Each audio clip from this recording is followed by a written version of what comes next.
Today's episode is brought to you by Mazars. SoundCartel. There's an art to lead generation, especially for brand new prospects. But for some, the idea of cold calling is a nightmare. For others, it's an opportunity they relish. From SoundCartel, I'm Nicole Goodman, and this is Business Essentials Daily.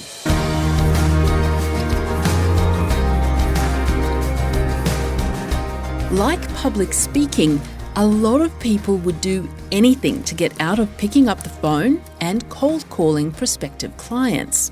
But according to Ashleigh Hoult, founder of lead generation business, the PromoDonna, it can be one of the most effective tools to getting new business.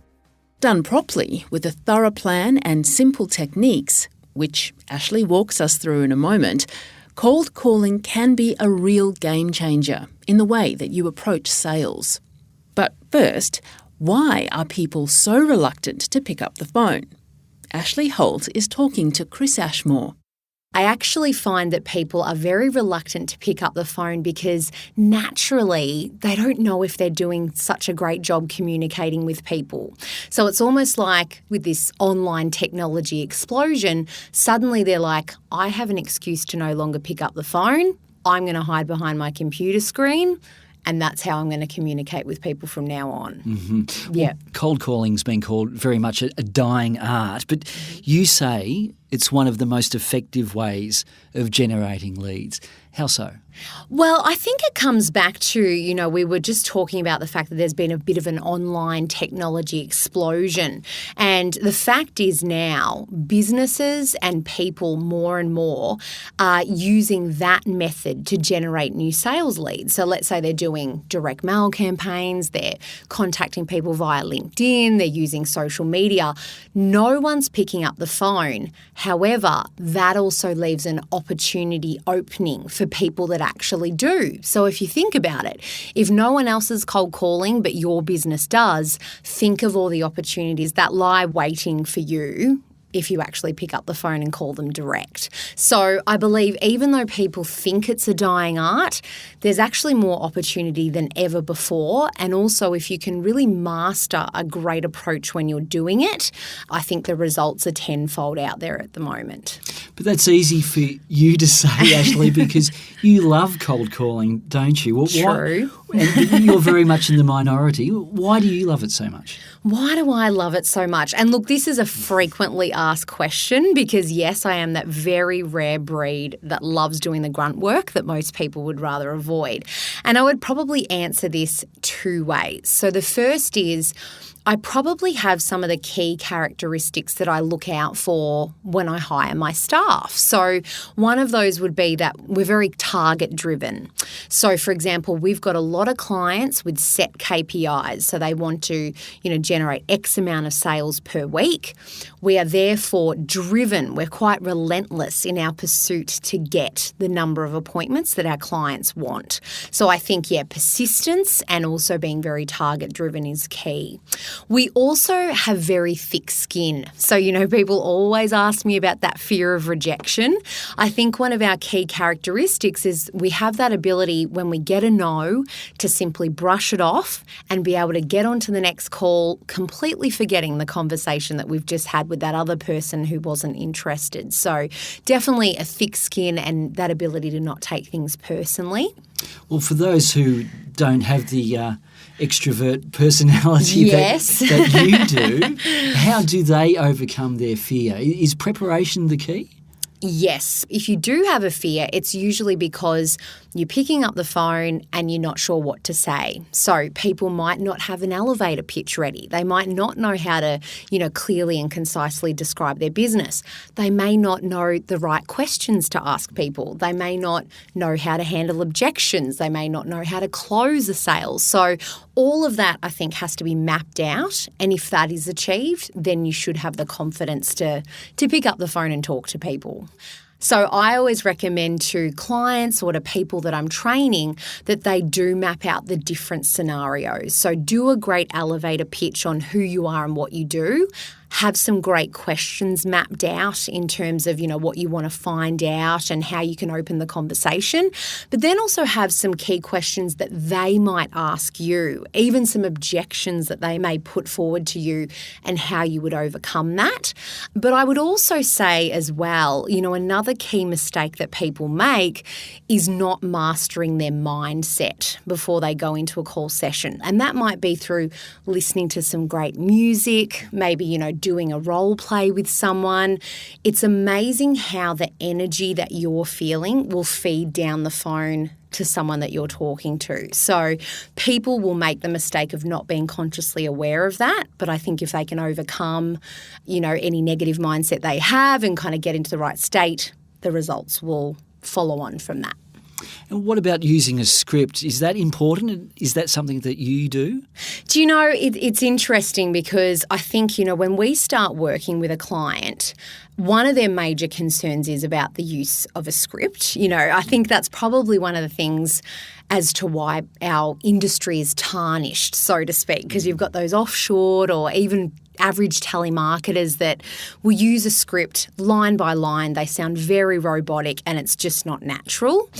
I, however, still really believe in scripts, but I believe that they should be used as a guide. I think you've got to have a script there to prepare you for all the different angles that the conversation might take on.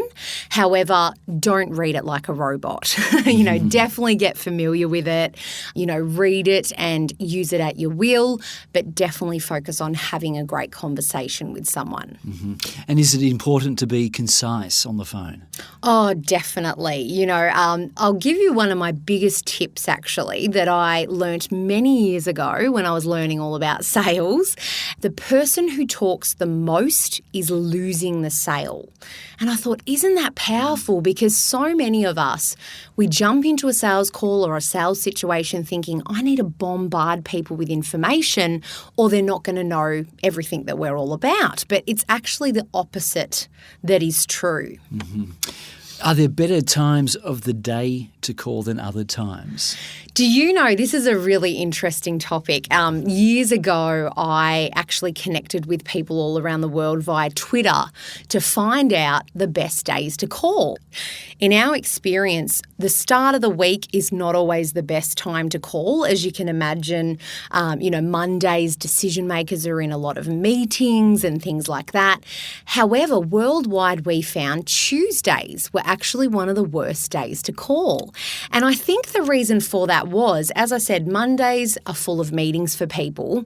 Tuesdays, I think people jump into their work and they don't want to be bothered. Whereas when Wednesday comes along, we've got hump day, people are getting a bit happier because the weekend isn't far away.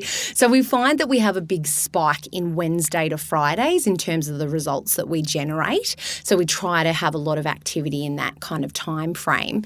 But I guess in terms of actual specific time slots as well, it really comes back to your target market. I mean, we've got clients who target schools, for example. So we would call schools obviously in the morning, at lunchtimes, maybe in recess, even after school hours, so about 3:30.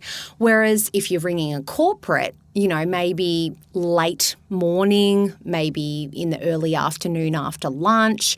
It's all about testing and measuring what's going to work best for your business. And the big questions, Ashleigh, always, how do you get beyond the gatekeeper to the decision maker?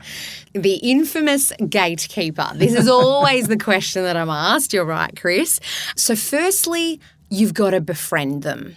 I think you have to respect that whether you like it or not, receptionists really hold the power when you pick up the phone straight away. So, we try to make friends with these people, doing or using tactics such as writing down their name. So if you speak to Mary and then you need to call Mary back in a week, she's going to love that you remember her name, that you remember that conversation. So making note and asking her questions like, look, I'm wondering if you might be able to help me for a minute. Is John Smith still the HR manager there? Things like that will make her feel like she's respected, I guess, in that role. The second thing, though, I would say is, look, if you've really got a gatekeeper that you're struggling with, you could actually try the tactic of making your pitch a little more complex than it needs to be so that they feel they need to put it through. So what I'm getting at there is, if it's something relating to finance or, something that's out of their position description, you may want to, again, make it really complex so they think, well, if I don't put this through, I might be in a bit of trouble here. So complexity can also work. And last but not least, another strategy could be actually calling out of hours. So sometimes we find that if we call the reception maybe very early morning or late at night, the decision maker actually answers and says, I don't know how you got on to me. This is kind of, rare for me to pick up the phone, but it's usually because the receptionist isn't there anymore. Mm-hmm. Well, larger businesses especially have outsourced their cold calling to such an extent that they're nothing but an irritant to customers. We've all received those kind of phone calls, as you mentioned before. Your approach at PromoDonna, it's different. How so? Yeah, look, you're spot on, Chris. I think that, when it comes to telemarketing and lead generation these days, we definitely have a tarnished industry. And I think it's because a lot of companies have gone for that cheaper alternative, where they're using kind of average telemarketing firms, even offshored telemarketing firms. And what people need to understand is that it's a very churn and burn approach. So these guys are really focused on high volume, picking up the phone hundreds of times, and if they get a no, then they hang up and move on to the next one. Whereas I think, look, we like to see the PromoDonna being in a very different space from those average telemarketing firms. We are very focused on high quality, and I think representing our clients' brands really professionally when we're on the phone. Part of that is about having great conversations. So, for example, when we're talking to someone, even if they're not interested at the moment, there is that opportunity to say, well, look, we'd love to call you back in 3 months.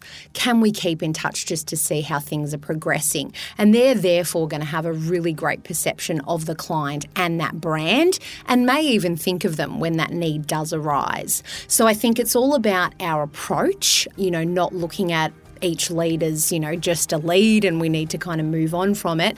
It's about nurturing every relationship. That was Ashleigh Hoult, founder and director of the PromoDonna.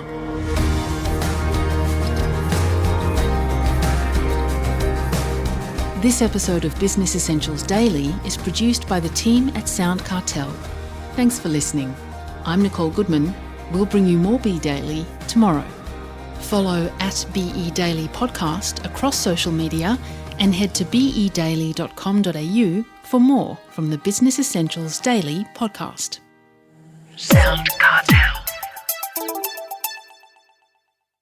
This episode was brought to you by Mazars. To find out more, visit mazars.com.au. That's mazars.com.au.